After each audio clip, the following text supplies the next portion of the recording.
the International Day of Innocent Children. Victims of Aggression, celebrated every year on June 4th, is not just another date on the calendar.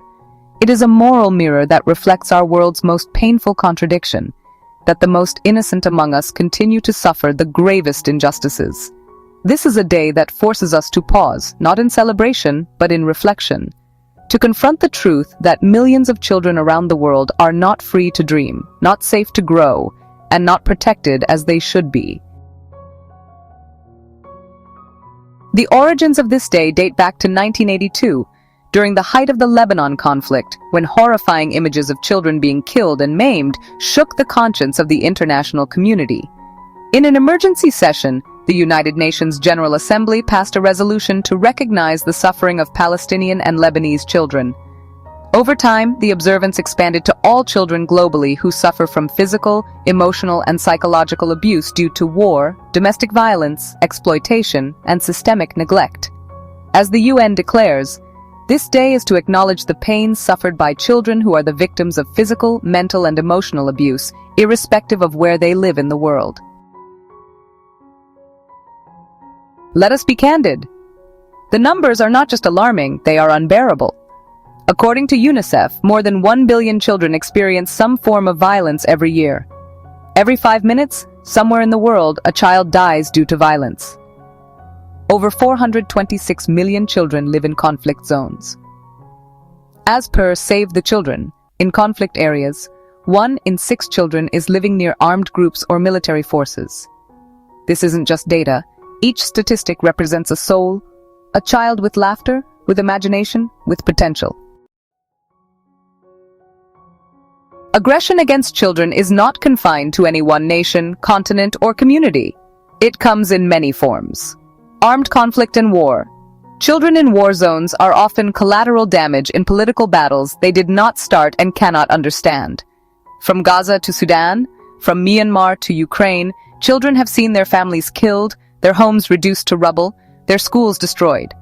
Many are forcibly recruited as child soldiers, used as human shields, or sexually exploited. Sexual and physical abuse. Abuse by adults, whether in homes, institutions, or conflict areas, remains rampant. Children are trafficked for labor and sex, sometimes with the involvement or complicity of those meant to protect them. Emotional and psychological violence. Bullying, neglect, online abuse, and verbal trauma leave scars just as deep as bombs and bullets. Mental health crises among children have spiked dramatically, especially post-pandemic. Displacement and statelessness. Millions of children live as refugees, stateless, voiceless, and rootless. Many have never seen their home country or been to school. The pain of being invisible is a form of aggression the world too often ignores. The violence inflicted upon children is, well, not always visible. It sits quietly in their minds. PTSD, depression, and anxiety disorders plague young survivors of war and abuse. Children exposed to violence are more likely to develop substance abuse issues or replicate aggression in adulthood. According to the World Health Organization, early trauma increases the risk of chronic diseases later in life. And yet, mental health services remain severely underfunded, particularly in conflict zones and poor communities.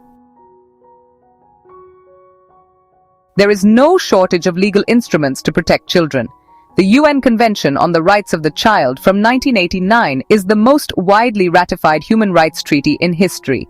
Optional protocols on child soldiers, the sale of children, and pornography aim to criminalize exploitation. But you see, laws are only as strong as their enforcement. In too many places, child abusers act with impunity. In war zones, international conventions are routinely violated. In households, abuse is often hidden by shame or silence. In courts, children often lack legal representation or support. Let me share with you a few stories. Yasmin, age 8, from Syria, survived a bomb blast in Aleppo but lost her father.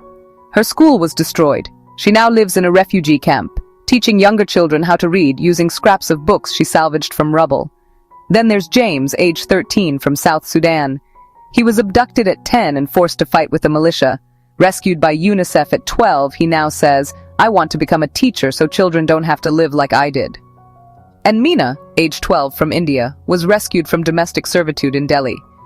A gifted painter, her art now portrays resilience, women and children breaking chains and walking free. These are not isolated cases. These are glimpses into a global tragedy. Today, I present 5 urgent appeals to all stakeholders, governments, NGOs, communities, and individuals. 1. Protect schools and hospitals as zones of peace. Enforce the Safe Schools Declaration. Schools must never be military targets. 2. End impunity. Perpetrators of violence, be they soldiers, relatives, traffickers, or institutions, must be held accountable in national and international courts. 3. Fund mental health support. Invest in trauma recovery programs and psychosocial services for child survivors of violence and war. 4. Strengthen monitoring and reporting. Use technology to identify, document, and intervene in abuse cases more quickly. 5. Educate to prevent. Implement child rights education in every school. An aware child is an empowered child. You may ask, what can I do? Parents must foster safe, nonviolent homes. Teachers must be vigilant, empathetic, and trained in child protection. Citizens must report abuse, not remain silent. Media must amplify voices of children, not just statistics. Each of us is a guardian of innocence. Let us not betray that sacred duty.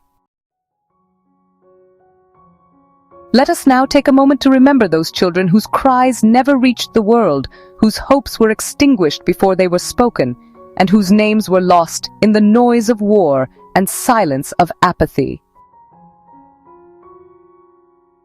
In the words of former UN Secretary General Kofi Annan, there is no trust more sacred than the one the world holds with children.